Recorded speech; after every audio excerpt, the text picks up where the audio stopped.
Assalamualaikum warahmatullahi wabarakatuh. Saudara-saudaraku sebangsa setanah air yang saya cintai, saya banggakan. Bertemu lagi dengan saya, Kusmar, dari lereng Gunung Selamat di Banyumas, Jawa Tengah.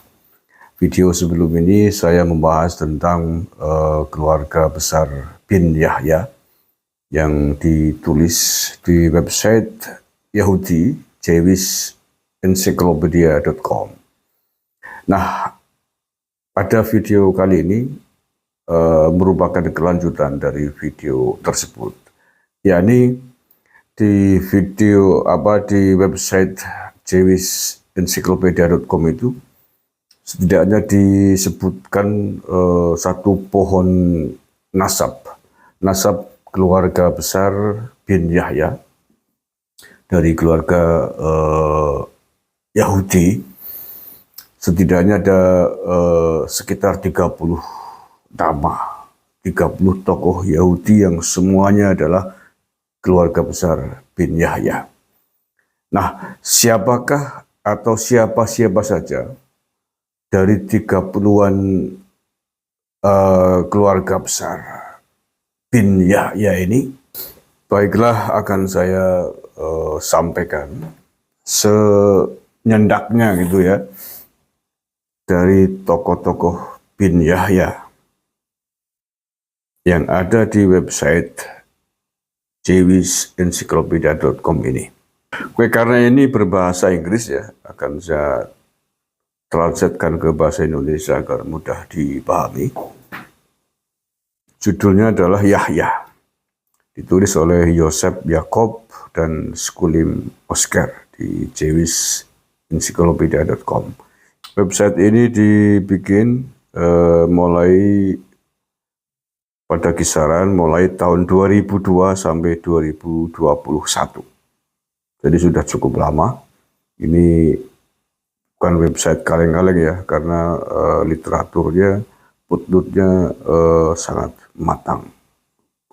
Bersumber dari bibliografi yang luar biasa, bukan kaleng-kaleng. Artinya tulisan ini mendasarkan pada disiplin-disiplin ilmiah yang bisa dipertanggungjawabkan. Baik, saya bacakan nama-nama dari keluarga besar bin Yahya atau Ibnu Yahya yang ditulis di website ini. Merupakan keluarga Portugis abad pertengahan yang anggotanya terkemuka di Portugal, Spanyol, Italia, dan Turki. Individu tertentu dalam keluarga tersebut mempunyai julukan tambahan Negro yang mengacu pada bangsa Moor yang darinya beberapa tanah milik mereka telah diperoleh. Anggota keluarga yang lebih menonjol adalah sebagai berikut. Ini terjemahan translate versi Google ya. 1. Yahya bin Yais. Berkembang di Lisbon pada abad ke-11, meninggal sekitar tahun 1150. Ia sangat dihormati di kalangan orang Yahudi, dan Raja Alfonso I menghormatinya atas keberaniannya. Setelah penaklukan Santarem, Raja menghadiahkannya 2 rumah pedesaan milik bangsa Moor. Oleh karena itu, ia mengambil nama Negro. Yang kedua, Yusuf bin Yahya Hasaken atau cucu Yahya bin Yais. Tinggal di Lisbon pada pertengahan abad ke-13 dan sangat kaya sehingga dia membangun sinagoga dengan biaya sendiri. Sinagog ya. Dia adalah penulis komentar Talmud yang sudah tidak ada lagi. Yang ketiga, Sulaiman bin Yahya Hasakin, putra Yusuf ibnu Yahya. Meninggal sebelum tahun 1300. Ia berusaha keras untuk mengendalikan tumbuhnya kecintaan terhadap kemewahan di kalangan seagama agar mereka tidak menimbulkan kebencian dan kecemburuan di antara umat Kristen. Yang keempat, Gedaliah bin Yahya Hasakin bin Sulaiman, dokter tubuh Raja Ferdinand sampai tahun 1370 ketika dia kehilangan dukungan dari tuannya. Dia kemudian melayani Henry dari Kastilia yang menjadikannya kepala komunitas Yahudi di wilayahnya dan dia menikmati pendapatan tahunan sebesar 5.000 dukat emas yang jumlahnya dipungut sebagai pajak. Dia meninggal pada usia dewasa di Toledo. Yang kelima, Yusuf bin Yahya bin Sulaiman, merupakan saudara Gedalia atau yang tadi ya sebelum ini. Terkenal karena bagusnya fisiknya dan juga kemampuan puitisnya, dan dia meninggalkan Portugal bersama saudaranya dan menetap di Kastilia.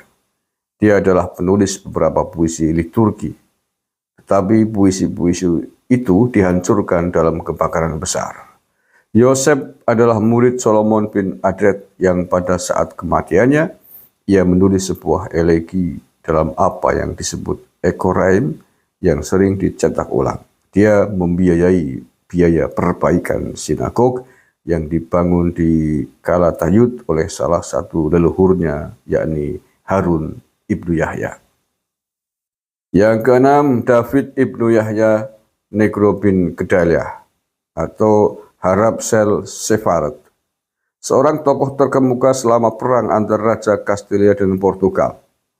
Dengan membocorkan sebuah rahasia, ia berhasil menggagalkan rencana Ratu Leonora untuk membunuh menantu laki-lakinya, dan sebagai hadiahnya, ia diangkat menjadi kepala Rabi Kastilia, sementara Raja jauh dari Portugal membuang tanah miliknya di negara tersebut. Pada saat kematiannya yang terjadi di Toledo pada bulan Oktober 1385, dia memegang jabatan Al-Mokarif untuk Raja Ferdinand dari Kastilia. Batu nisannya masih terpelihara. Kemudian yang ketujuh, Yehuda ibnu Yahya Negro bin David. Yehuda bin Yahya Negro bin David. Ia lahir di Toledo pada pertengahan abad ke-14 bersama saudaranya Salamo. Ia bermigrasi ke Portugal pada tahun teror 1391. Yehuda sudah lama bekerja untuk melayani Ratu Philippa, permaisuri Zhao I, dan ia juga memiliki pengaruh yang besar terhadap raja. Ketika Vicente Ferrer meminta izin untuk melakukan propaganda melawan orang-orang Yahudi di Portugal, raja atas dorongan Yehuda memberitahu dia, yakni Ferrer, bahwa permintaannya akan dikabulkan dengan syarat dia memasang mahkota membara di kepalanya. Yehuda adalah salah satu penyair paling terkemuka pada masanya dan menulis beberapa elegi yang menyesali nasib malang saudara-saudaranya di Spanyol. Di antara puisi-puisi tersebut dapat disebutkan: 1. Elegi yang diawali dengan kata-kata dan ditulis dalam rima yang berkesinambungan. 2. Yang diawali dengan kata. 3. Sebuah elegi tentang penganiayaan tahun 1319 di Seville, Andalusia, Castalia, Provence, dan Aragon. Dicetak dalam Amud Abudah karya Lansat halaman 30. Oke, kemudian nama bin Yahya berikutnya yang masih keturunannya ya. Yang nomor 8 adalah Gedalia ibnu Yahya bin Sulaiman, Master Quidla Viso, astrolog. Filosof dan peramal Portugis, lahir di Lisbon sekitar tahun 1400. Sebelum ia berusia 30 tahun, ia ditunjuk sebagai peramal istana Zhao I. Setelah kematian raja itu, yakni tahun 1433, putra Zhao I Duarte bersiap untuk penobatannya, tetapi Gedalia memperingatkannya untuk tidak melakukannya, dan ketika sang pangeran bersikeras untuk mengambil alih mahkota, ahli nujum itu meramalkan bahwa pemerintahannya akan singkat dan tidak bahagia.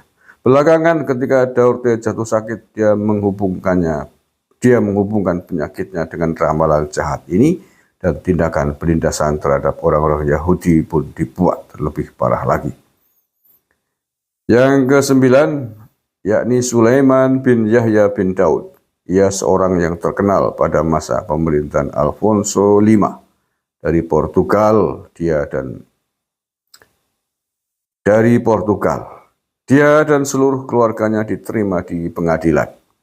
Dia adalah rabi komunitas Lisbon dan melarang anak-anak dan kerabatnya mengumpulkan harta benda karena dia meramalkan penganiayaan yang akan datang. Kematiannya terjadi sebelum Alfonso kelima. Yang ke-10 adalah Sulaiman bin Yahya bin Daud.